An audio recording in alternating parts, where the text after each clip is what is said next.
सुप्रभात बच्चों। मैं साधना पांडे चैनल से जुड़े अपने सभी बच्चों का हार्दिक स्वागत अभिनंदन करती हूँ। बाबू, आपसे ही मेरा वजूद है। गुरु द्रोणाचार्य जी का महत्व अर्जुन की वजह से ही बढ़ा। थे तो परम ज्ञानी वास्तव में वो, लेकिन अर्जुन जैसा उनका जो शिष्य हो, ये भी उनकी प्रसिद्धि का एक कारण है बेटा। तो आपसे मैं हूँ और आपको तो बहुत से गुरु मिल जाएंगे, लेकिन हो सकता है मुझे आप जैसे शिष्य ना मिले।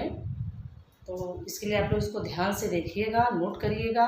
अगर ये वीडियो आपको हेल्पफुल लगे, आपके काम का लगे, तो चैनल को अगर आपका मन करे सब्सक्राइब भी करिएगा, लाइक भी करिएगा।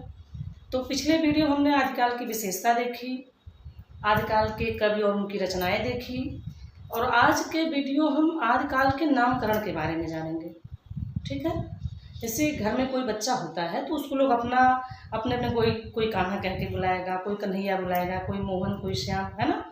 तो वैसे हर काल में अनेक विद्वान, अनेक विश्व प्रसिद्ध लेखक कवि हुए, जिन्होंने अपने अपने हिसाब से उस युग का नाम दिया। ठीक। तो वैसे आदिकाल में हम देखेंगे, इसके भी कई नाम हैं। आदिकाल, वीरगाथा काल, बीजवपन काल, सिद्ध सामंत काल, चारण काल, संधि एवं चारण काल, आधार काल, जय काल, वीर काल, है ना भाई। जैसे इसमें युद्ध के वर्णन भी हो तो वीर काल उस तरह से लिखा गया। तो लोग अपना अपना अपने अनुभव के अनुसार इस काल को नाम दिए। आज हम उस काल के प्रयोक्ता और उसका नाम देखेंगे। ठीक, चलते हैं अपने टॉपिक पर। तो आदिकाल को सबसे पहले आदिकाल नाम किसने दिया था? आचार्य हजारी प्रसाद द्विवेदी ने। हम पहले प्रसिद्ध नाम से ही आगे बढ़ेंगे। आदिकाल को आदिकाल नाम किसने दिया? आचार्य हजारी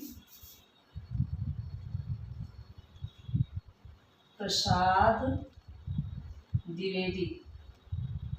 द्विवेदी मतलब दो वेदों का गया था। इससे पहले का था द्विवेदी, त्रिवेदी, चतुर्वेदी, है ना। आदिकाल। इसको वीर गाथा काल नाम किसने दिया? वीर गाथा काल आचार्य रामचंद्र शुक्ल।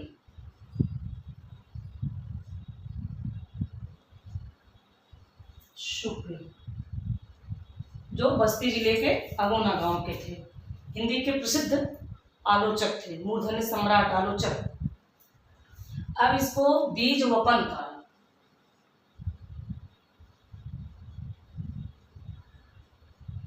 बीज वपन काल यानी बीज बोने का समय, ये किसने कहा? आचार्य महावीर प्रसाद द्विवेदी जी।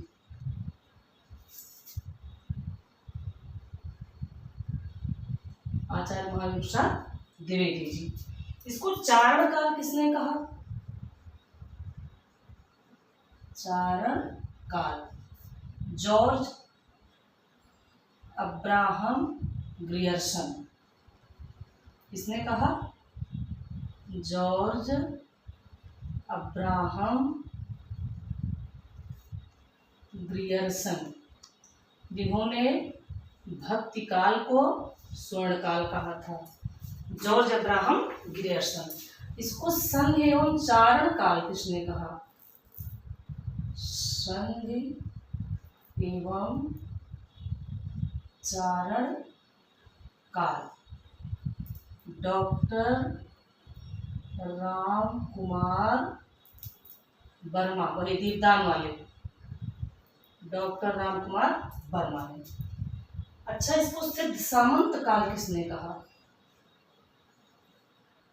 सिद्ध सामंत काल। उस समय राजा महाराजाओं की ज्यादा वो थी ना, सामंती युग था ना बेटा। तो इसको कहा था महापंडित राहुल सांकृत्यायन जी ने। अभी जिसका हम पिछले वीडियो में पढ़े, महापंडित राहुल सांकृत्यायन। कुछ बच्चे सांस्कृत्यायन पढ़ते हैं, सांकृत्यायन है बेटा, सांकृत्यायन। ठीक, राहुल इनका नाम था और सांकृत्य इनका गोत्र था, क्योंकि ये ब्राह्मण थे। राहुल सांकृत्यायन आपके निजामाबाद के थे, आजमगढ़ के। अच्छा, आदिकाल, वीर गाथा काल, बीजवपन काल, चारण काल, संधि एवं चारण काल, सिद्ध सामंत काल। ठीक, अब हम पढ़ेंगे आधार काल। आधार काल दो लोगों ने कहा, डॉक्टर मोहन अवस्थी और सुमन राजे। सुमन राजे। ठीक, उद्भव काल किसने कहा?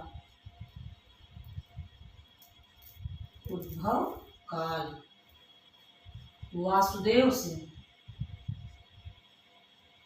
ध्यान देना, वासुदेव सिंह है, वासुदेव शरण अग्रवाल नहीं है, वो दूसरे हैं, वासुदेव सिंह। ठीक, उद्भव काल हो गया। आविर्भाव काल, आविर्भाव काल शैलेश जैदी। शैलेश जैदी। ठीक, आरंभिक काल, आरंभिक काल मिश्र बंधुओं ने।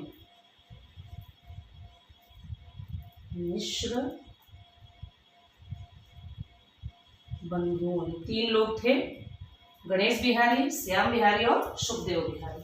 प्रारंभिक काल किसने कहा? प्रारंभिक काल डॉक्टर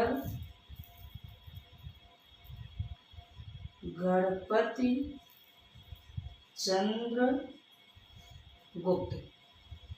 डॉक्टर गणपति चंद्र गुप्त, जिन्होंने हरिऔध जी को आधुनिक काल का सूर्य कहा, सूर्य कहा है, सूर्यदास। ठीक, अब अगला हम देखेंगे प्राचीन काल।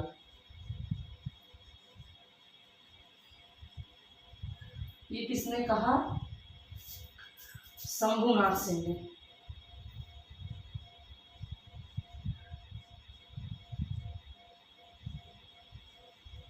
शंभुनाथ सिंह जी ने क्या कहा? प्राचीन काल। ठीक, अपभ्रंश काल किसने कहा? डॉक्टर धीरेन्द्र वर्मा ने। इसमें अपभ्रंश भाषा में भी कविताएं लिखी गई थी ना, बहुत सी रचनाएं अपभ्रंश भाषा में, स्वयंभू हुए, पुष्पदंत हुए, इस अपभ्रंश के थे ना, हेमचंद्र हुए। तो इसको किसने कहा था? डॉक्टर धीरेन्द्र वर्मा। डॉक्टर धीरेन्द्र वर्मा। ठीक, इसको वीर काल किसने कहा था?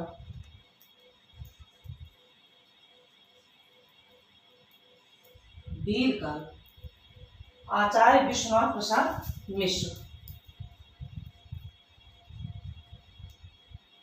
आचार्य विश्वनाथ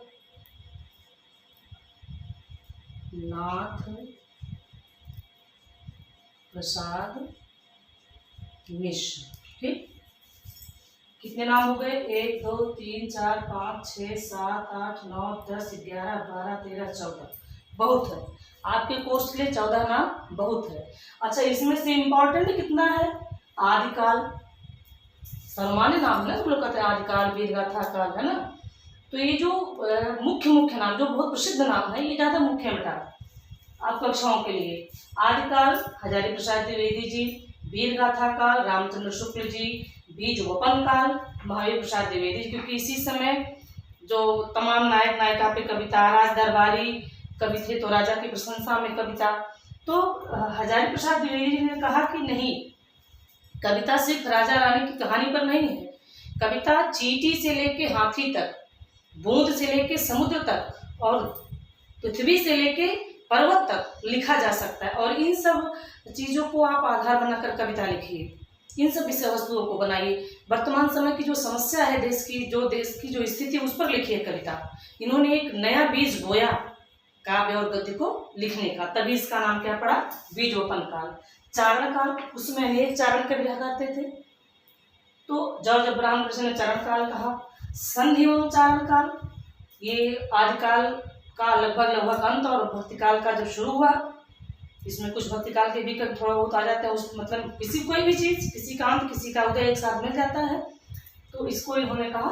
राम कुमार वर्मा जी ने संधि एवं चारण काल। सिद्ध सामंत काल, सामंती व्यवस्था थी, उसमें राजा महाराजा के वर्णन हुआ करता था, राज दरबारी कब हुआ करते थे, अधिकतर रचनाएं राजाओं पर ही मिलती, चंद्रबरदाई का हो गया, पृथ्वीराज रासो इत्यादि, तो इसको नाम ये नाम किसने, सिद्ध सामंत काल महापंडित राहुल सांकृत्यायन जी ने। आधार काल डॉक्टर मोहन अवस्थी और सुमन राजे ने कहा। उद्भव काल वासुदेव सिंह जी ने कहा। आविर्भाव काल शैलेश जैदी ने कहा। आरंभिक काल मिश्र बंधुओं ने कहा। प्रारंभिक काल डॉक्टर गणपत चंद्र गुप्त ने कहा। प्राचीन काल शंभुनाथ सिंह जी ने कहा। अपभ्रंश काल डॉक्टर धीरेन्द्र वर्मा ने कहा।